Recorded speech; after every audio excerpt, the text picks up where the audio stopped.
இங்கே பாரிஜாதம்ங்கிற பேரில் பூக்கும், அந்த ஒரிஜினல் பாரிஜாதம் வேற. அந்த மனம் இருக்கே அதுக்கு நிகரே கிடையாது. அதனால தான் பாமா அதை பார்த்துட்டு எனக்கு துவாரகையில் நான் இதை கொண்டு போய் நடணும் அப்படின்னு சொல்லிட்டு இந்திரன் கிட்ட கேட்க, அதெல்லாம் கொடுக்க முடியாது. பாரிஜாதம் பூமியில் வந்துருத்துன்னு சொன்னால் மற்ற ஒரு பூவை மதிக்க மாட்டான். அப்புறம் பாரிஜாதம் மட்டுமே தான், பாரிஜாதத்துக்கு அத்தனை பேர் எங்கே போகிறது? அதனால் ஒன்று இருந்தால் தான் மதிப்பு அப்படின்னு சொல்லி பாமாவுக்கும் இந்திரனுக்கும் சண்டையே வந்தது. அது ஸ்ரீபாகவதத்து கதை. அப்பேற்பட்டது பாரிஜாதம். ஒருத்தன் போய் கேட்குறான், ஒரு தட்டு நிறைய பாரிஜாதம் வருது. அத்தனையும் பார்த்துன்னு இருக்கார் கௌசிகன். பார்த்துன்னு இருக்கான், என்னடா அது, இப்படிப்பட்ட ஒரு பசுவை என் வாழ்க்கையில் பார்த்ததில்லை, இது கேட்குறதெல்லாம் கொடுக்குறதா இருக்கே அப்படின்னு பார்த்துட்டு இவன் நேராக யாகம் நடக்கிற அந்த குடிசைக்குள்ளே நுழையிறான். கம்பீரமாக உள்ளே நுழைஞ்சி அப்படி பார்க்குறான். அவனை பார்த்த மாத்திரத்தில் வசிஷ்டர் திருக்கால ஞானி. ஒருத்தர் வந்து நிற்கும் போதே யார் என்ன ஏது அவருக்கு நம்ம பயோடேட்டாலாம் சப்மிட் பண்ண வேண்டிய அவசியம் இல்லை. அவருக்கு எல்லாம் தெரிஞ்சு போடுது. வா கௌசிகா, அமரு, உன் வருவால் என்னுடைய குடில் புனிதம் அடைந்தது அப்படிங்கிறார். ஓ, தங்களுக்கு என்னை தெரியுமோ? அப்பா, என்னை முக்காலம் அறிந்தவர்கள் என்று சொல்லுவார்கள். உன்னை பார்த்த மாத்திரத்தில் என்னுடைய திருஷ்டியிலே நீ யார் என்பது புலனானது. காட்டிற்கு வேட்டைக்கு வந்த இடத்திலே நீ தவறுதலாக இந்த வனப்பிராந்தியத்திற்கு வந்து விட்டாய். ரொம்ப மகிழ்ச்சி. இருந்தாலும் நீ இப்பொழுது இந்த இடத்திற்கு வந்து விட்ட காரணத்தினாலே உன்னை போஷிக்க வேண்டிய கடன் எனக்கு இருக்கிறது அப்படிங்கிறார். அதெல்லாம் சரி, அந்த கொல்லையில் கட்டிருக்கிய பசு அது யாருது? அவனுக்கு அவர் சொல்கிறது உபசரிக்கிறதெல்லாம் காதில் விழலை. அவன் மைண்ட் அங்கே தான் இருக்குது, பசுக்கிட்ட தான் போய் போய் நிற்கிறது. ஓ, நீ அதை பார்த்து விட்டாயா? அதை பார்த்ததுனால தான் இங்கேயே வந்தேன். என்னுடைய கொட்டிலும் ஆயிரக்கணக்கில் மாடுகள் இருக்கின்றன. என்கிட்ட மட்டும்தான் 100 படி கறக்கிற பசு இருக்குன்னு நான் நினச்சேன். இது நாள் பூரா கறந்துன்னு இருக்கும் போல் இருக்கே. அப்போ தான் சொல்கிறார், தேவர்கள் அமுதம் கிடையும் பொழுது அநேக அதிசயங்கள் உதித்தன. அதில் ஒரு அதிசயம் அப்பா அந்த காமதேனு. அதை இந்திரன் நீ யாரிடம் செல்ல வேண்டும் என்று அதனுடைய விருப்பத்திற்கு விட்டான். அதற்கு என்னவோ தெரியவில்லை, இந்த கிழட்டு முனிவனை ரொம்ப பிடித்திருக்கிறது, அதனால என் ஆசிரமத்துக்கு வந்து அது இருக்கு. நான் அதை கூட்டின்னு வரல, அதுதான் இங்கே வந்திருக்கு. அப்படியா? காமதேனுவா? கேட்டதையெல்லாம் கொடுக்கக்கூடியதா? எதை கேட்டாலும் கொடுக்குமோ? அப்படித்தானப்பா சொல்கிறார்கள். நான் பாலையும் பூவையும் தவிர அதுக்கிட்ட வேற எதையும் கேட்டதில்லை. ரொம்ப மகிழ்ச்சி. கேட்டதையெல்லாம் கொடுக்கக்கூடியது, எதையும் கேட்காத உமக்கு எதற்கு? உமக்கு தேவையான பாலையும் பூவையும் நான் அரண்மனையில் இருந்து தினந்தோறும் வண்டி வண்டியாக அனுப்பி தருகிறேன். உன்னுடைய சீடர்களை விட்டு அந்த பசுமாட்டை முதலில் என்னுடைய அரண்மனைக்கு கொண்டு வந்து கட்டச் சொல். அவர் உடனே பார்த்தார், யோசித்தார். என்ன யோசனை? அப்பா, அப்படியெல்லாம் காமதேனுவிடம் சென்று நந்தினி பசுவிடம் சென்று நாம் அதெல்லாம் கேட்க முடியாதப்பா. நான் தான் உங்ககிட்ட சொன்னேனே, அதுவா வந்தா நீ கூட்டின்னு போ. அதுவா இங்கே வந்தது. எனக்கு அதை பிடிச்சு வச்சுக்கணுங்கிற எண்ணம் எல்லாம் இல்லை. என்றால் நான் அழைத்தால் அது வராது என்பது உங்களுடைய எண்ணமா? எனக்கு அதெல்லாம் தெரியாதப்பா. நேராக போனான், அதுக்கிட்ட நின்னான், பார்த்தான். ஏ நந்தினி பசுவே, இந்த காட்டுக்குள்ளே, இந்த வீணா போன குடிசைக்குள்ளே இந்த மாதிரி ஒரு சூழ்நிலையிலே நீ இருப்பது? அரண்மனையில் நீ என்கிட்ட வந்தேன்னு சொன்னால் நான் உன்னை எப்படி வச்சுப்பேன் தெரியுமா? 100 சேடி பெண்களை உன்னை பார்த்து கொள்வதற்காக போடுவேன். மணிக்கு ஒரு முறை நான் தூபதீபம் காட்டுவேன். நீ அங்கல்லவா இருக்கணும். நீ எனக்கு படி அளக்க வேண்டியவள். போயும் போயும் இந்த தாடி வைத்த முனிவனுக்கு அளந்து கொண்டிருக்கிறாய் பாலையும் தேனையும். புறப்படு அப்படின்னா அது சட்டையே பண்ணலை.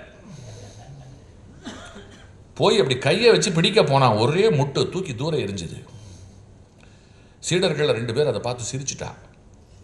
இவனுக்கு வந்தது கோபம். யார் சிரித்தது அப்படின்னா ஓடி ஒளிந்தா. அப்பா, அவர்கள் தெரியாமல் சிரித்து விட்டார்கள், நீ கோபிக்காதே அப்படின்னா. நான் தனியாக வந்த காரணத்தினால நீ என்னோடு வர மறுக்கிறாய். நான் என் படையை அனுப்புகிறேன். என் படை வீரர்கள் பிடித்து தர தர தர தர என்று இழுத்து வருவார்கள் அப்படின்னா. வந்தான், உத்தரவு போட்டான்.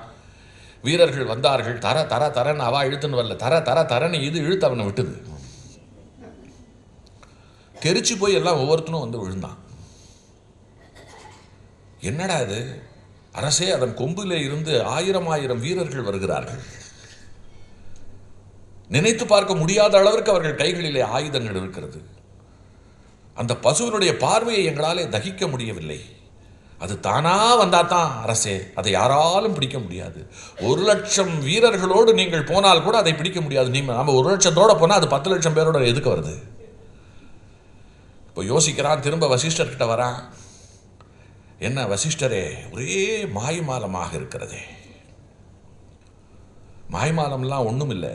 நான் தான் சொன்னேன் இல்லையா, உனக்கு புரியலை. ஏன்னா நீ சாதாரண சத்திரியன். இந்த வார்த்தை சுரீர்னு தைக்கிறது. சாதாரண சத்திரியனா? நாட்டையே கட்டி ஆண்டு கொண்டு இருக்கக்கூடியவன்.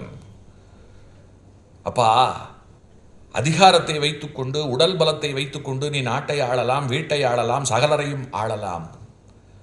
ஒருவன் தன்னை ஆள்வது என்பது சாதாரணம் அல்ல. அதெல்லாம் உன்னால முடியாது. நான் என்கின்ற அகந்தை இல்லாமல் பிறருக்காக எண்ணி, பிறருக்காக சிந்தித்து, பிறருக்காக வாழ்வது என்பது ஒரு வாழ்க்கை இருக்கிறது.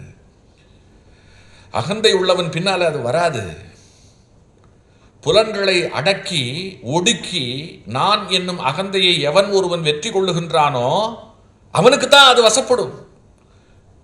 உன்னால் அது முடியாது. உன்னால் ஒருவேளை உணவை தவிர்க்க முடியாது. ஒருவேளை பசியை உன்னால தாங்க முடியாது. அப்படின்னு ஒன்று இவனுக்கு வந்தது கோபம். எதெல்லாம் முடியாது முடியாது முடியாது என்று நீங்கள் சொல்லுகின்றீர்களோ அதையெல்லாம் முடியும் முடியும் முடியும்னு என் மனசுக்குள்ள குரல் ஒலிக்கிறது. அப்படியா? எங்கே? ஒரு நாள் அரச போகத்தை துறந்து விட்டு காவி கட்டி ஒரே ஒரு நாள் புலன்களை அடக்கி கால்களை மடக்கி நீ ஒரு தவசியாக வாழ்ந்து காட்டு பார்க்கலாம். சொன்னா அப்படி வாழ்ந்து விட்டால் சொன்னா ஒரு நாள் அல்ல, 2 நாளும் அல்ல, உம்மை போல் ஒரு ரிஷியாக நான் மாறி காட்டுகிறேன். அப்படி மாறி காட்டிட்டா அப்படின்னு அதுதான் இறை சித்தம் என்று சொன்னால் எனக்கு ரொம்ப மகிழ்ச்சி. ஆனால் அது சாத்தியம் அல்ல. அதுவும் ரிஷியாரத்துக்கு பணிவு ரொம்ப முக்கியம், ரொம்ப ரொம்ப பக்தி ரொம்ப முக்கியம். நீ திமிரோட பேசுற, பாதிக்கப்பட்ட தாக்கத்தோட பேசுற, வெற்றி அடைய வேண்டும் என்கின்ற வெறியோட பேசுற. இதெல்லாம் சாமானியப்பட்ட மனிதர்களுடைய உணர்வு. இந்த உணர்வு சந்நியாசத்துக்கு கொஞ்சம் கூட ஆகாது, புலநடக்கத்திற்கு கொஞ்சம் கூட பயன்படாது. பார்த்தான். நீ சொல்ல சொல்ல திரும்ப திரும்ப சொல்லுகிறேன், எனக்கு இருக்கக்கூடிய சர்வ ஆற்றலையும் நான் போட்டு கட்டுப்படுத்துறேன் அப்படின்னா வந்தான், உக்காந்தான். எப்பொழுதுமே புராணத்தை கூர்ந்து கவனித்தால் தெரியும், தேவர்களை விட தவம் செய்வதிலே அசுரர்கள் வல்லவர்கள். ஏன்னா அவன் என்ன பண்ணுவான்னா, ஒரு குறி வச்சிருவான். அந்த குறியை அடையறதுக்காக ஒட்டுமொத்த தூக்கி அதில் போட்டுருவான். ஏன்னா அவனோட லட்சியம் பெருசு. ஒன்று அதை அடையணும், இல்லை இல்லாமல் போகணும். இந்த இடத்துல ஒரு குறியை வைக்கும் பொழுது, ஒரு இலக்கை குறி வைக்கும் பொழுது ஒரு வேகம் இருக்கு இல்லையா, உடம்பு இருக்கக்கூடிய அத்தனை வேகத்தையும் ஒரு புள்ளியில் கொண்டு வந்து அமுக்கிறது இருக்கு இல்லையா. அதனால தான் பல அசுரர்கள் மிக கடுமையாக தவம் செய்து வரத்தை வாங்கி விட்டு பாடாப்படுத்தினது. இங்கே கௌசிகனும் பார்த்தான், வந்தான், உக்காந்தான், ஆயிட்டான் விஸ்வாமித்திரனா. ஆனாலும் புலனை அடக்கினான், முனிவன் ஆனான், திருசங்கு சொர்க்கத்தை எல்லாம் உருவாக்கினான், நமக்கெல்லாம் காயத்ரி மந்திரத்தை கொடுத்தான். காயத்ரியினுடைய மந்திரங்களின் தாய் காயத்ரி, அதை நமக்கு தந்த தந்தை விஸ்வாமித்திரன். அவன் இல்லைன்னா நமக்கு காயத்ரி மந்திரம் இல்லை. மித்திரன் அப்படின்னு சொன்னா நண்பன், விஸ்வம்னா உலகம், இந்த உலகத்தின் நண்பன். அவன் சொன்னா இனிமே இந்த லோகத்தில் இருக்கக்கூடிய அத்தனை பேருக்கும் நான் மித்திரன். அதனால அவன் பேரே விஸ்வாமித்திரன் ஆகி, அவனை ஒரு கட்டத்தில் போட்டி எப்படி மாறிடுத்துன்னு சொன்னால் வசிஷ்டர்கிட்ட வர வேண்டியது. வசிஷ்டரே அப்படின்னார், எல்லாம் சரி, நீ சத்திரியனாக இருந்தும் புலன்களை எல்லாம் அடக்கி உன்னுடைய ஆற்றலை எல்லாம் திசை திருப்பி உனக்குள்ளே ஒரு கட்டுப்பாட்டை உருவாக்கி கொண்டு நீ உன்னை நல்ல விதமாக செயல்படுத்தி நீ ஒரு முனிவனாகி வரசித்தியை எல்லாம் பெற்று விட்டாய். ஆனால் பிரம்ம ரிஷியாவது என்பது அத்தனை சுலபம் அல்ல. ஏன்னா இப்போ கூட நீ வந்து என்ன கேட்குற தெரியுமா? இப்போ நீ ஒத்துட்டேனா? உனக்கு சரியா நான் வந்துட்டேனா? ஒத்துக்கோ. இப்பவும் உனக்குள்ள அந்த ராஜா க்ஷத்ரியன் அவன் சாகவே இல்லை. அவன் வந்து இப்போ விஸ்வாமித்திர வேஷம் போட்டுன்னு வந்து நிற்கிறான். அதனால் பிரம்ம ரிஷியாக இருதுங்கிறது சாத்தியம் அல்ல, சாதாரணம் அல்லப்பா. பிரம்ம ரிஷியாக நீ ஆயிட்டேன்னா முதல்ல போட்டி போட மாட்டேன். பிரம்ம ரிஷியாக ஆயிட்டேன்னா நீ இந்த உலகத்தில் முதல்ல என்கிட்ட வந்து உன்னுடைய கித்தாப்பை காட்டிக்கிறதுக்கு நினைக்க மாட்டேன். நான் அப்படின்ற வார்த்தையே பயன்படுத்த மாட்டேன். அந்த வார்த்தையே ஆகாது, நான் என்கின்ற சொல்லே ஆகாது. இன்னும் சொல்ல போனால் மௌனமாயிடுவேன், பேச மாட்டேன். ஏன்னா பேசுறதுனால ஒரு புண்ணியமும் இல்லை என்பது உனக்கு தெரிந்துவிடும். மீறி பேசினால் அது எதிரில் இருப்பவர்கள் இருக்கா இல்லையா, அவர்கள் கேள்விக்கு பதில் சொல்லணுமே. அவர்கள் பாவம் அப்படின்னு நினைச்சு பேசுறது, அவர்களுக்காக பேசுவது, உனக்காக பேசுறது கிடையாது.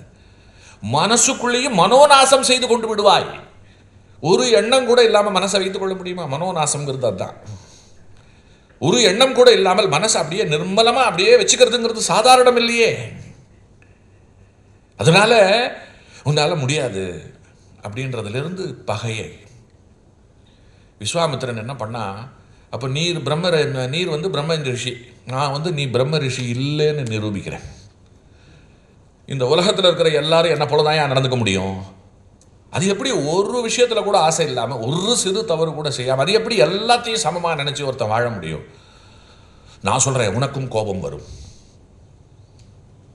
உனக்கும் ஒரு நாள் கண்ணீர் வரும், உனக்கும் ஒரு நாள் பற்று வந்து நீயும் ஒரு நாள் பதறுவ. அப்போ நீயும் பிரம்மஞானி இல்லை அப்படிங்கிறத நான் நிரூபிக்கிறேன். போட்டி ஆரம்பமாகுது. வசிஷ்டருக்கு சோதனை இனிமேதான். இப்போ வசிஷ்டர் ஒரு காரியம் பண்றார். இவனை என்ன பண்ணா தகும்? இவன் ஏதாவது சேட்டை பண்ணி, இப்போ இந்த மாதிரி இருக்கிறவா என்ன பண்ணுவா தெரியுமா? இப்போ எதிரி சும்மா இருந்தால் எதிரியை தூண்டி வழிக்கு கொண்டு வருவதற்கு முயற்சி செய்வா. அப்போ பார்த்து விஸ்வாமித்திரனுக்கு ஒரு நல்ல விஷயம் ஒன்று மாற்றுறது. ராமனுடைய குலமான இக்ஷவாகு குலத்தை சேர்ந்தவன் கல்மாக்ஷபாதன் அப்படிங்கிற ஒரு அரசன். இந்த கல்மாக்ஷபாதன் இருக்கான் இல்லையா, இவன் காட்டுக்குள் வந்து கொண்டிருக்கிறான். காட்டுக்குள் வந்து கொண்டிருக்கும் பொழுது விஸ்வாமித்திரர் இவனை பார்க்குறார். பார்த்துட்டு இவர் என்ன பண்ணுறாருன்னா, இந்த கல்மாக்ஷபாதனை அந்த காட்டுக்குள்ளே ஒரு பிரம்மராட்சசன் இருக்கான். அந்த பிரம்மராட்சசனை ஏவி விடவும் அந்த பிரம்மராட்சசன் இந்த கல்மாக்ஷபாதனுக்குள்ளே போய் பூந்துக்கிறான். அந்த பிரம்மராட்சசனுக்கு நரமாமிசம்னா ரொம்ப இஷ்டம். மனிதர்களை புசிப்பவன், உயிரோடு மனிதர்களை புசிப்பவன். வசிஷ்டருக்கு 100 பிள்ளைன்னு சொன்னேன் இல்லையா, இவன் என்ன பண்ணுறான், வசிஷ்டருடைய 100 பிள்ளைகள் இருக்கா இல்லையா, அவளுக்கும் இந்த கல்மாக்ஷபாதனை பிடிச்சின்னு இந்த பிரம்மராட்சசனுக்கும் இடையில் மோதல் வரா மாதிரி பண்ணுறான். இந்த சக்திங்கிற முதல் பிள்ளை இருக்கான் இல்லையா, இவன் காட்டு வழியில் வரும்போது ஒரு ஒத்தையடி, மிகச்சரியா இவன் இந்த பக்கம் வரும்பொழுது அந்த பக்கம் அவன் வரான். வந்தவன் சொல்கிறான், நான் முதல்ல வந்துட்டேன், நீ வந்து போ. இல்லை நீ வந்துக்கோ. இப்படித்தான் யுத்தம் ஆரம்பமாகுது. இந்த பக்கமாக ஒளிஞ்சின்னு இருக்கார் விஸ்வாமித்திரர். அவர் ஏவி விடுறார். இதுதான் சாக்கு, இதையே காரணமாக வச்சு பிடிச்சிருந்தார். நம்ம ஊர் ரவுடியெல்லாம் தோளில் உரசிட்டு தங்களோட வேலையை ஆரம்பிக்கிறதுங்கிறது இங்கேருந்து தான் ஆரம்பிச்சது. சக்தியை அடித்து கபலீகரணம் பண்ணிட்டார். அது மட்டுமல்ல, ஐயோ அண்ணனை காணமேன்னு சொல்லி வரிசையாக தம்பிகள் வரா, எல்லாரையும் விழுங்கிட்டான். இப்போ 100 பிள்ளைகளும் இறந்தாச்சு. இதை விட ஒரு தந்தைக்கு துக்கம் இருக்க முடியுமா? வசிஷ்டருக்கு எவ்வளவு பெரிய துக்கம். நிஜமாலுமே அவர் வந்து இந்த இடத்துல கலங்கி போடுறார். கலங்கி போய் அவர் என்ன பண்ணுறாருன்னா, அவர் தான் திருக்கால ஞானி. இது யார் பண்ணா, எதனால் பண்ணா, ஏன் பண்ணா அவருக்கு தெரியாதா என்ன?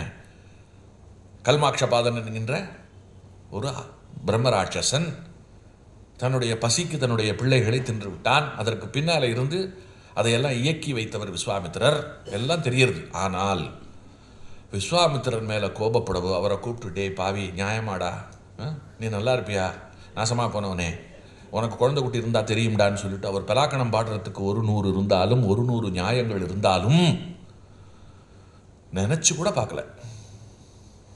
ஆனால் அவரால் துக்கத்தை அடக்க முடியவில்லை.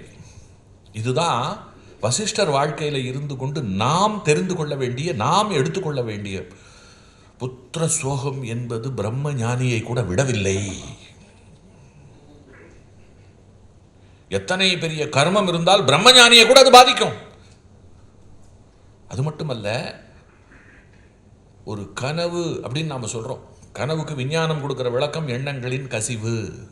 அதுதான் உண்மை. 199 பேருக்கு அதுதான். ஆனால் ஞானிகள் கனவு அப்படி கிடையாது. நமக்கே கூட சில நேரங்களில் நிமித்தம் நாம் ரொம்ப மந்திரபூர்வமா, ரொம்ப கருணையோட, ரொம்ப அற்புதமா ஒரு தவ வாழ்க்கை நமக்குள்ள இல்லறத்தில் இருந்து கொண்டே, நான் சொல்றது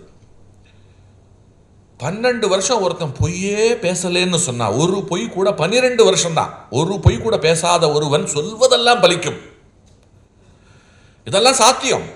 அப்படி இருக்கின்ற நமக்கு காலம் அடுத்து நடக்க போறதை காட்டி கொடுக்கும் கனவு வடிவத்தில். கனவுக்கு அந்த சக்தி உண்டு. கனவு கால சம்பந்தம் உள்ளது. நமக்கு மனம் வந்துருத்துன்னு சொன்னாதான் நேற்று இன்று நாளை. ஒரு ஆட்டுக்கிட்டேயோ மாட்டுக்கிட்டேயோ போய் எனக்கு நேற்று இன்று நாளை என்ன தெரியாது. இருக்கு ஒரு மாடுக்கு, ஒரு ஆட்டுக்கு தான் ஆடுன்னு தெரியாது, ஒரு மாட்டுக்கு தான் மாடுன்னு தெரியாது, தான் ஒரு விலங்கினம்னு தெரியாது. அது வெறும் உணர்வால் வாழ்வது. அதுக்கு சூரியன் ஒன்று இருக்குது, ஆகாசத்தில் வருது, அதனால பகல் பொழுது வருது, ராத்திரியான சாயங்காலம் மேற்குல அஸ்தமனம் ஆகிடுறது, ராத்திரி வருது, இதெல்லாம் எதுவுமே தெரியாது. அதுக்கு நேற்று கிடையாது, இன்று கிடையாது, நாளை கிடையாது. நேற்று இன்று நாளை நமக்கு தான். ஏன்னா மனம் உடையவன் மனதன் தான் மனிதன். அப்போ இந்த 3 நமக்கு வந்துட்ட காரணத்தினால நாம் என்ன பண்றோம், ஒரு நீண்ட கால தொடர்ச்சியில் இருக்கோம். அந்த கோடிக்கும் இந்த கோடிக்கும் ஒரு கம்பி, அதை தொங்கின்னு இருக்கோம்னு வச்சுப்போமே, அப்படியே போயிட்டே இருக்கும். அப்போ கழிந்து போறது ஒரு பக்கம், தொடர்ந்து போறது ஒரு பக்கம், இருந்துன்னு இருக்கிறது ஒரு பக்கம். அப்ப அங்க என்ன இருக்கு அப்படிங்கிறது முன்னாடியே எப்படி தெரியாமல் போகும்? அங்க இருக்குன்னு சொன்னா அது நமக்கு தெரிய வரும். ரொம்ப பெரிய சப்ஜெக்ட் இது. மகேந்திர ஜாலம் அப்படிங்கிற ஒரு விஷயத்தை பேசும்பொழுது, சொப்பனத்தை தொட்டு பேசும்பொழுது ரொம்ப விஞ்ஞானம் எல்லாம் பேச வேண்டியிருக்கும். ரொம்ப பேர் நினைச்சிட்டு இருக்கா விஞ்ஞானம் வேற, ஆன்மீகம் வேற அப்படின்னு சொல்லிட்டு. சூப்பர் சயின்ஸ் தான் ஆன்மீகம். விஞ்ஞானம் சயின்ஸ் இல்லை அப்படின்னு சொன்னா சிவபெருமான் திருசூலத்தை கூர்மையாக வைத்துக் கொள்ள வேண்டிய அவசியம் இல்லை. கூரா இருந்தாதான் குத்துன்னா அது என்ன விஞ்ஞானம் தானே? காலால தான் நிற்க முடியும்னா என்ன, அதுதான் விஞ்ஞானம் தானே? இந்த இடத்துல மிகச்சரியாக 2 கண்கள் இருந்தால்தான் வசதியா பார்க்க முடியும்னா என்ன, அது விஞ்ஞானம் தானே? விஞ்ஞானம் ஒரு சூப்பர் சயின்ஸ். விஞ்ஞானம் இல்லாமல் எதுவுமே கிடையாது. இங்கே இவரை வசிஷ்டரை இந்த பிள்ளைகளை இழந்து விட்ட விஷயம் துக்கமாக தாக்கும் பொழுது அவருக்கு என்ன தோன்றதுன்னு சொன்னா, இப்படி ஒரு வாழ்க்கை வாழ்வதற்கு தற்கொலை செய்து கொண்டு விடலாமா அப்படின்னு தோன்றது. அவர் என்ன பண்ணார்னா, தீ மூட்டினார், அதுல போய் இறங்க போனார். இந்த உலகத்துல கூட ஒரு மனிதன் இறந்த பிறகு 2 நிலை, ஒன்று மண்ணில் போட்டு புதைப்பது, இன்னொன்று நெருப்புல. இந்த 2க்கும் தத்துவபூர்வமாகவே காரண காரியம் உண்டு. காம நெருப்பிலே இருந்து நாம் தோன்றினோம். அதனால நெருப்போட சம்பந்தப்படுத்தி நம்மளை முடிச்சுடுறது அப்படிங்கிறது ஒரு கணக்கு. காம நெருப்பிலே தோன்றி இந்த மண்ணிலே வாழ்ந்தாலும் இந்த மண்ணு தான் என்னதானாலும் எரிச்சு சாம்பலான பிறகு அந்த சாம்பல் மண்ணுக்கு தானே போகிறது. நான் நெருப்புல ஐக்கியமாகி சாம்பலாகி மண்ணுக்கு போகிறதுக்கு நான் நேராக மண்ணுக்கு போகிறேன் அப்படின்னு சொல்லிட்டு மண்ணுக்கு போகிறதுங்கிறது இன்னொரு விதம். இந்த எரித்தல் புதைத்தல் அப்படிங்கிறதுக்கு நடுவில் இன்னொன்று இருக்குது. கண்ட துண்டமாக வெட்டி காக்கை குருவிகளுக்கு போட்டு விடுவது, இது சன்னியாசிகளுக்கானது. சந்நியாச தர்மத்தில் என்ன சொல்லியிருக்கு தெரியுமா? எந்த ஒரு சன்னியாசியும் தன் உடலை இந்த உலகத்தில் எனக்கன்னு அடுத்த வாளுக்கு பாரமாக விட்டுட்டு போகக்கூடாது. என்ன சார் இது ஜீவசமாதின்னு சொல்லி கட்டி வச்சு கூத்தடிச்சுன்னு இருக்கோம், நீங்கள் என்ன இப்படி சொல்கிறீங்க? நம்ம பேராசையில் நாம் செய்கிற விஷயம் அது.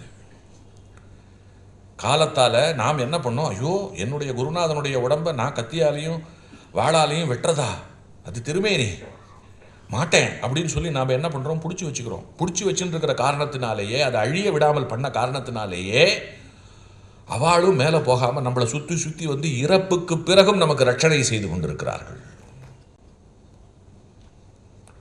ஆனால் உண்மை என்னன்னா, மகாபெரியவர் ரொம்ப அழகாக சொல்கிறார். நியாயமாக என்ன பண்ணணும் தெரியுமா, என்னை வெட்டிட்டேன்னு சொன்னால் நான் ஒரு 10 காக்கா 10 கழுகுக்காவது நான் வந்து அவளுடைய போஜனமாக மாறணும். இறப்புக்கு பிறகும் பயன்பட்டால்தான் என் சந்நியாசத்துக்கு பெருமை. நான் இந்த மண்ணுக்கு வந்ததுக்கு ஒரு பொருள், பிரம்மன் எனக்கு சிருஷ்டி கொடுத்ததுக்கு ஒரு அர்த்தம். ஆனால் எங்கே யார் கேட்குறா? பிடிச்சி உட்கார வச்சுடுறீங்க சமாதிக்குள்ள அப்படிங்கிறார். இன்றைக்கும் பார்சி இனத்தவர்கள் பாம்பேயில் போனால் பார்க்கலாம், காக்கை கழுகுகளுக்கு போட்டுடுறதுன்னு இப்படி 3 விதங்களில் நம்ம உடம்பை நாம் வந்து டிஸ்போஸ் பண்ணலாம். இவர் என்ன பண்ணுறாருன்னா, நெருப்பில் குதித்து பிராணஹத்தி பண்ணிக்க போகிறார். அக்னி என்ன பண்ணுறான், அணைஞ்சு போயிடுறான்.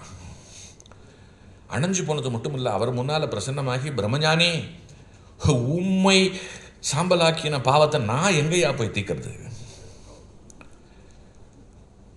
உமக்கு வந்திருப்பது சோதனை, உண்மை சோதனையை நீங்கள் அதில் என்ன சிக்க வைக்கலாமா? நான் மாட்டேன்யா அப்படிங்கிறான். சரி அப்படின்னு சொல்லிட்டு மரத்தில் தூக்கு போட்டுக்கிறதுக்கு போகிறார். மரக்கிளை முறிஞ்சு விழுறது, விருட்சம் கத்துறது. நல்ல வேளை என் கிளை முறிஞ்சதோட நான் உன்னை விட்டுட்டேன். என்னது, என் விருட்ச கூட்டமே நாளைக்கு இந்த மரத்தில் தான் வசிஷ்டன் தொங்கினான்னு சொல்லி காலம்பூரா நாங்கள் சாபத்தோடு இருக்கவா? பார்க்குறார், விஷத்தை சாப்பிட்டா உடம்பு ஏற்றுக்காம இருக்கிறது. கடைசியில் தண்ணியில் குதிச்சு பிராணஹத்தி பண்ணிக்கலாம் அப்படின்னு சொல்லிட்டு போய் குதிக்கிறார். குதிச்சா 6 விலகி வழி விடுறது. அவர் குதித்த இடத்துல மட்டும் தண்ணியே இல்லை, சுற்றி சுழல்றது. அவர் குதித்த நதியின் பெயர் விபாசை, இன்னைக்கும் வடக்க ஓடின்னு இருக்கு. விபாசா தீர்த்தம்னு பேர். அதில் போய் குதிக்கிறவாளுக்கு இந்த மாதிரி துக்கம் இருந்தால் நீங்கும் அப்படிங்கிறது ஒரு ஐதீகம். பார்த்தா என்னடா இது, ஒரு பிரம்மஞானியாக இருந்தாக்கா சாகக்கூட கூடாதா? என்ன துக்கம் போட்டு அழுத்துறது, என் பிள்ளைகள் அநியாயமாக போயிட்டா, அவள் போன இடத்துக்கு நான் போகிறேன்னு நினைக்கிறது எந்த வகையில் பிழையாகும் அப்படிங்கிறார். ஆனால் இந்த துக்கத்திலும் அவர் கொஞ்சம் கூட கோபம் கொண்டு விஸ்வாமித்திரரை சாடலை. விஸ்வாமித்திரர் பார்த்துட்டே இருக்கார், வருவான் பார் வந்து கத்துவான் பார் வாசலில் நின்று. அப்போ நாம் வந்து ஒரு சொர்க்கத்தையே தீர்மானம் பண்ணின பவர் நமக்கு இருக்குது. அதனால் இந்த 100 பேரை நாம் திரும்ப கூட வரவழைச்சு கொடுத்துடலாம். ஆனால் இதில் இந்த என்ன பண்ணுறான்னு நான் பார்க்கணும் அப்படின்னு காத்துட்டு இருக்கார். திரும்பி கூட பார்க்கல, விஸ்வாமித்திரரை நினைக்க கூட இல்லை. அப்போ பார்த்து என்ன பண்ணார், மாட்டு பொண்ணு, அவள் பேர் அதிருஷ்யந்தின்னு பேர், சக்தியோட மனைவி, கல்யாணம் ஆகிடுதுன்னு நான் சொன்னேன் இல்லையா? அவன் சும்மா போல, அவளுக்கு ஒரு குழந்தைய கொடுத்துட்டு தான் செத்து போயிருக்கான். அவன் வேதத்தில் விளைஞ்சவன், இவர் வேதத்தில் வித்து, இவரோட பிள்ளை எப்படி இருப்பான்? இவனோட பிள்ளை வயிற்றுக்குள்ள, அதாவது வசிஷ்டரோட பேரன் இருக்கான் இல்லையா, அவன் வயிற்றுக்குள்ள வேதம் சொல்றான். எங்கிருந்தோ ஒரு வேத சப்தம், யாரோ ஒரு குழந்தை சொல்லுவது என் காதில் விழுகிறது அப்படின்னு சொன்னா அதிருஷ்யந்தி வந்து சொல்றா, உங்க பேரன் தாயா சொல்லிட்டு இருக்கான் அப்படின்னு. உடனே இவருக்குள்ள ஒரு சந்தோஷம், என் மகன் வந்து ஒரு பேரப்பிள்ளையை கொடுத்துட்டு தான் போயிருக்கானா, என் வம்சம் அருகிவிடவில்லை, என் முன்னோர்கள் தவிக்க போவதில்லை, எனக்கு இவன் போரும், எப்பேற்பட்ட பேரு. அதற்கு பிறகு அவர் என்ன பண்ணார், எந்த கல்மாட்சபாதன் பிடித்து விழுங்கினானோ அந்த கல்மாட்சபாதன் மேல இருக்கக்கூடிய அந்த பிரம்ம ராட்சசனை அவர் விடுவிச்சார். ஏன்னா அது அவன் குற்றம் அல்ல, அவனை பிடிச்சிட்டு இருக்கிற ராட்சசனோட குற்றம். அதற்காக தன்னுடைய புண்ணிய பலனை தந்தார். இப்போ கல்மாட்சபாதர் ராஜன் இருக்கான் இல்லையா, அவன் இட்சவாகு குலத்து, அதாவது ராமனுக்கு தாத்தாவுக்கு தாத்தாவுக்கு தாத்தா. அவன் என்ன சொல்றான், உம்முடைய குடியை கெடுத்தவன் நான், ஆனால் எனக்கு நீங்கள் அனுகிரகம் செய்திருக்கிறீர்கள், எனக்கு நீங்கள் கருணை காட்டியிருக்கிறீர்கள். எத்தனை பெரிய மனசையா உங்களுக்கு.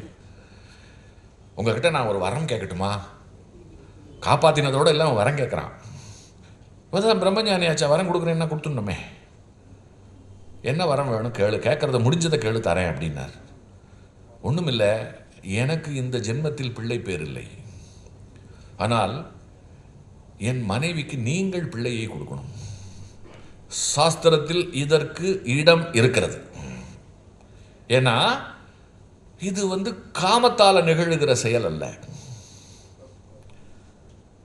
இவரும் சரி நான் உனக்கு அனுகிரகம் பண்ணுறேன் அப்படின்னு சொல்லி இவர் கல்மாக்ஷபாதனுக்கு ஒரு பிள்ளையை கொடுக்குறார். அவங்க அங்கே ஒரு குழந்தை பிறக்கிறான், இங்கே அதிருஷ்யந்திக்கு ஒரு குழந்தை பிறக்கிறது. அந்த குழந்தையினுடைய பெயர் அஸ்மகன். வசிஷ்டருடைய பேரன் தான் பராசரன். இந்த பராசரன் குழந்தையா இருந்து வளரும் போதே வசிஷ்டரை பார்த்து என்ன சொல்றான் தெரியுமா? தாத்தான்னு கூப்பிடுறதுக்கு பதிலாக அப்பா அப்பான்னு கூப்பிடுறான். ஏன்னா அவர் தான் தன்னுடைய தந்தை அப்படின்னு இவன் நினச்சிக்கிறான்.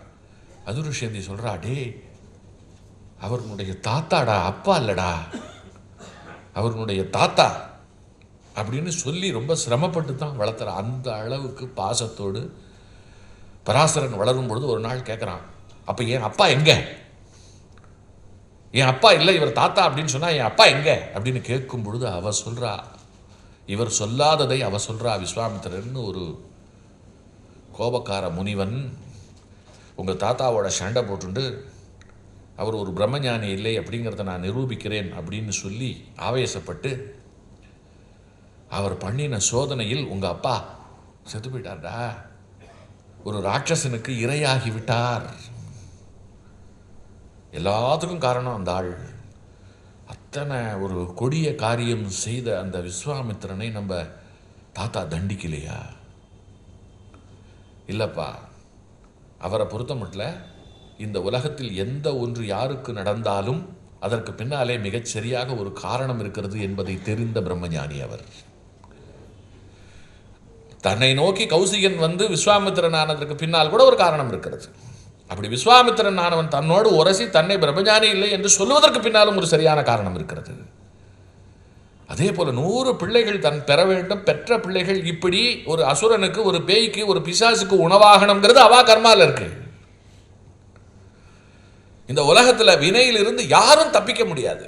அவரவர்கள் கர்மத்தை அவரவர்கள் அனுபவித்து தான் தீர்க்கணும். அப்போ அவரவர்கள் கர்மம் அவரவர்களை வழிநடத்தும் பொழுது அதை அப்படியே ஒத்துண்டு ஏற்றுக்கொண்டு போய்விட்டால் அது சின்னது, நாம பெரியவா. அதோட சண்டை போட்டா அது பெருசு, நாம கீழே போயிடுறோம். அதனால உன் தாத்தா எந்த காலத்திலும் அவரோடு சண்டைக்கு போக மாட்டார் அப்படின்னா, அவர் போல என்ன நான் போறேன், அந்த விஸ்வாமித்திரனை 2ல் 1 பார்க்குறேன் அப்படின்னு அப்படியே ஒரு கோபாக்கினியோட, டே விஸ்வாமித்ரா எங்கடா இருக்க அப்படின்னு சொல்லிட்டு கிளம்பினார். வசிஷ்டர் பார்த்தார், அப்பா நம்ம குலம் விளங்குவதற்கு நீ வந்திருக்கிறாய், இந்த கோபம் உனக்கு ஆகாது. நான் ஒரு பிரம்ம ரிஷின்னு சொன்னால் என் பேரனும் பிரம்ம ரிஷியாக இருந்தால் தான் எனக்கு பெருமை. அதனால் நீ இதை பெருசு சிறுசெல்லாம் பார்க்காத அப்படின்னு சொல்லிட்டு கர்மோபதேசம் பண்ணார். இருந்தாலும் அந்த பொங்கின கோபம் இருக்கு இல்லையா, மனசுக்குள்ள மூண்டு எழுந்து அந்த கோபம் இருக்கு பாருங்க, அந்த கோபத்தை அடக்க முடியல, என்ன பண்ணுறதுன்னு தெரியல. அப்போ பார்த்தார், இந்த கோபத்தை அடக்குவதற்கு நான் ஒரு வழி சொல்லுகிறேன், ஹிமாலயத்துக்கு போ, அங்கே இருக்கக்கூடிய பனி மேல் இந்த கோபத்தை விட்டுவிடு அப்படின்னார். போனார், ஹிமாலயத்துக்கு போய் அங்கே இருக்கக்கூடிய பனிமலை மேலே, அந்த பனிமலையை விஸ்வாமித்திரனா நினைச்சுட்டு தன்னுடைய கோபத்தை எல்லாம் அதன் மேலே விட்டார். இன்றைக்கும் அங்கே வடவாகினி என்கின்ற பெயரில் வெந்நீர் ஊற்றுக்கள் கொதித்து குழம்பாக இருந்து கொண்டிருப்பதற்கு பின்னாலே இந்த சங்கதி தான் இருக்கிறது.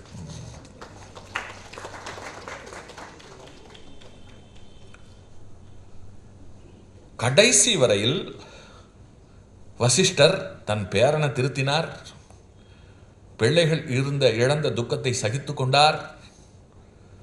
அது மட்டுமல்ல, தன் பிள்ளைகளை தின்ற காரணத்தை கொண்ட கல்மாட்ச பாதனுக்கும் கருணை செய்து அவனுக்கு குழந்தை பிறக்கிறதுக்கு வழி செய்தார். தன்னிலையை கொஞ்சம் கூட இழக்கலை, மாற்றிக்கலை. அவர் மனசு வச்சிருந்தா தன் கிட்ட இருக்கக்கூடிய நந்தினி கிட்ட போய் எனக்கு எல்லாம் வேணும்னு அவர் கேட்டிருந்தா அது கொடுத்துருக்கும். பக்கத்திலேயே ஒருத்தன் பெட்டி நிறைய பணத்தை வச்சுட்டு ஒரு வாரமாக பட்டினி இருக்கான். அவனை கூப்பிட்டு, ஏண்டா பைத்தியக்காரா, லட்சக்கணக்கில் பணத்தை வச்சுட்டு இருக்க, பக்கத்தில் ஹோட்டல் இருக்கு, போய் சாப்பிட்றதுக்கு என்னன்னு சொல்லும்போது அவன் சொன்னான், இது என் பணம் அல்ல, இதை தொடுவதற்கு எனக்கு எந்த உரிமையும் இல்லை, இதை ஒருவர் தொலைத்து விட்டிருக்கிறார், நான் அவரிடம் கொடுப்பதற்காக வைத்துக் கொண்டிருக்கிறேன்,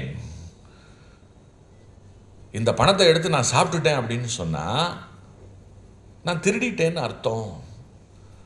நான் வெறுமா இருக்கும் பொழுது பசியோட பட்டினியோடு இருப்பதெல்லாம் எனக்கு பெருசு இல்லை. இப்படி என் வசம் என் பட்டினியையும் பசியையும் போக்குவதற்கு ஒரு விஷயம் இருக்கும் பொழுதும் நான் மிகச் சரியாக இருந்தால்தான் நான் உண்மையான நேர்மையானவன்.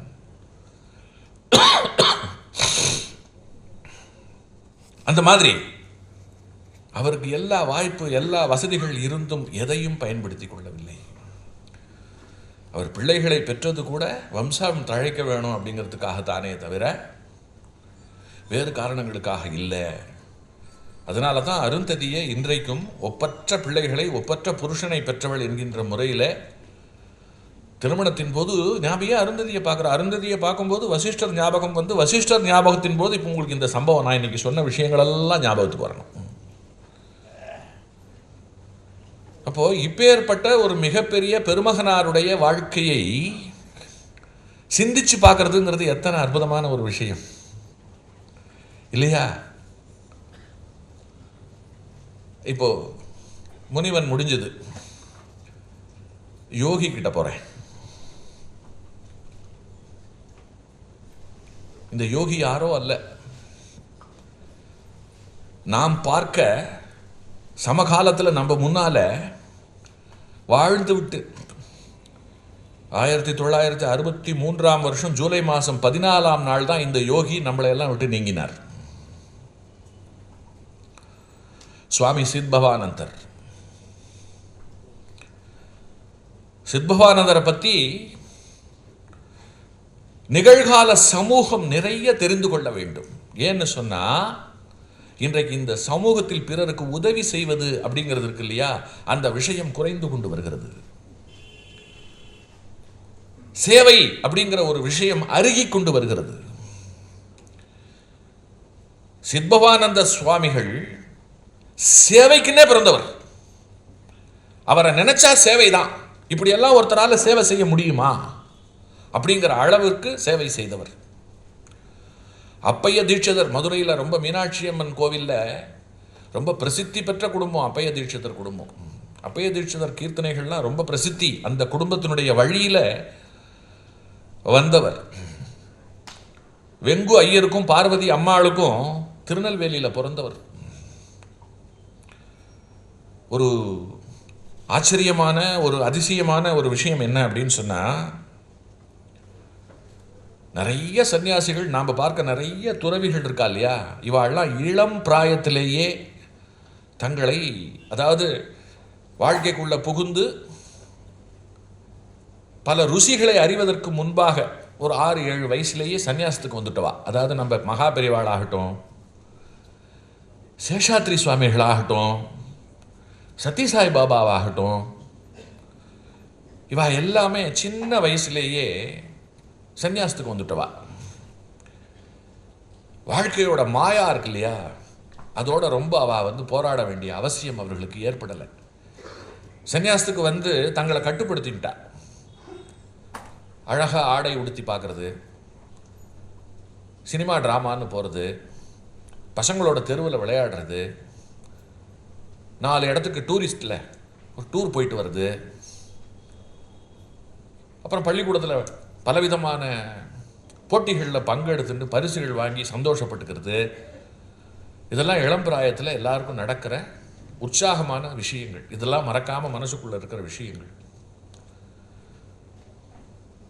இதெல்லாம் வந்துடுத்துன்னு சொன்னால் சன்னியாசத்தில் மனசு லயிக்கிறது ரொம்ப கஷ்டம்.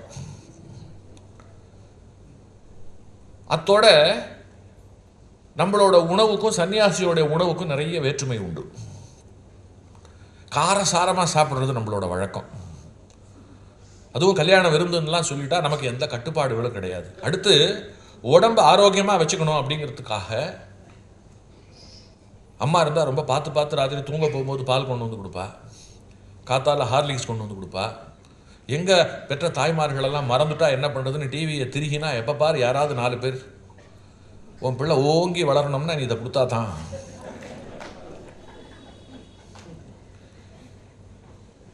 அப்படின்னு இவா வேற காது வழியாக, அதாவது வாய் வழியாக திணிக்கிறது காது வழியாக வெளியில் வர்ற அளவுக்கு பிரச்சாரங்கள் ஒரு பக்கம். ரொம்ப ஆசையான ஒரு உலகம் நம்ம உலகம். நம்மளை நம்ம ரொம்ப எவ்வளோ ஜாக்கிரதையாக இருந்தாலும் நம்மளை அப்படியே காதை திருக்கி மூக்கை திருக்கி தன்வசம் இழுத்துன்னு போய்டுறது. இன்னைக்கு வாழ்கின்ற உலகத்தில் மனக்கட்டுப்பாட்டோடு ஒருத்தன் இருக்கிறதுங்கிறது சாதாரணம் அதுவும் இல்லை. அதுவும் கையில் கைபேசியை வச்சுட்டு ஒருத்தன் சும்மா இருக்கிறதுங்கிறது சாதாரணம் இல்லை. எனக்கு என்ன சந்தோஷம்னா இன்னைக்கு இந்த பரந்த அரங்கத்தில் அந்த சத்தம் பெரிய தொல்லை இல்லை. கிணிங் கிணிங்னு அதை கூப்பிட்டு அதோ இப்போ வந்துட்டேன்னு சொல்லிட்டு எழுந்து வெளியில் போக, இப்போ என்னை போல நபர்கள் ஒருவேளை ரொம்ப மொக்கையாக பேசுகிறோன்னு வச்சுக்கோங்க, அப்படியே கீழே பார்க்க ஆரம்பிச்சிடுவா. பார்க்க ஆரம்பித்து என்ன பண்ணிட்டு இருக்க, பேச்சு கேட்க வந்தேன், படு மொக்கை, அதனால் நான் உங்க கூட சாட் பண்ணுறேன். இங்கே உட்காந்துட்டு இருப்பா, நான் எங்கேயும் இருப்பா. இன்று காலம் நம்மளை தன்னுடைய மாய வலைக்குள்ள அப்படி இறுக்கி பிடிச்சுன்னு இருக்கு. இப்படிப்பட்ட ஒரு காலத்தில் ஒருத்தன் சன்னியாசியாக மாறி புலன்கள் அடக்கத்தோடு வாழறது அப்படிங்கிறதும் பிரத்தியாருக்கு சேவை செய்யறதுங்கிறதும் சாதாரணம் இல்லை. நான் ஏன் பாபாவை சொன்னேன், நான் ஏன் மகாபெரிவரை சொன்னேன், நான் ஏன் சேஷாத்ரிநாத சுவாமிகள் எல்லாம் இளம் வயசில் வந்தார்னு சொன்னேன் அப்படின்னா, அவளை விட சித்பானந்த சுவாமிகள் சன்னியாசத்துக்கு வந்ததுங்கிறது ரொம்ப கஷ்டமான காலகட்டம். ஏன் தெரியுமா? அவர் ஒரு எம்பிபிஎஸ் படித்த டாக்டர்.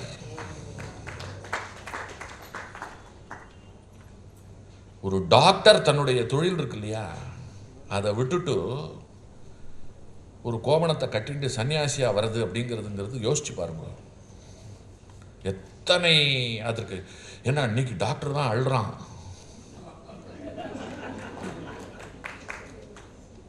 இன்னைக்கு டாக்டர் ஃபீஸ் தான் ரொம்ப, இன்னைக்கு அந்த சீட்டுக்கு தான் அந்த படிக்கிறதுக்கான வேல்யூவும் ஜாஸ்தி. நீங்கள் எது ஒன்றுக்கு போனாலும், சாதாரண தலைவலிக்கு போனாலும் இன்னைக்கு 6000 ரூபாய்க்கு ஸ்கேன், அதில் 3500 ரூபா டாக்டருக்கு கமிஷன். எனக்கு தெரிஞ்சு ஒருத்தருக்கு ஏதோ ஒரு சின்ன கட்டி வாட்ஸ்அப்பில் நான் பார்த்தேன், அவர் அனுப்பிச்சிருந்தார். டாக்டர்கிட்ட போய் காட்டினதுக்கு உடனே போய் அட்மிட் ஆகி படுத்து நீ கட்டியை வெட்டிக்கலன்னு சொன்னால் 1 வாரம் இருந்தால் பெரிய விஷயம்ட்டார் டாக்டர். இவரோ வீட்டுக்கு சொல்கிறாரு என்ன செலவாகும்னு கேட்டால் ஏதோ 2.5 லட்சமோ 3 லட்சமோ சொன்னார்.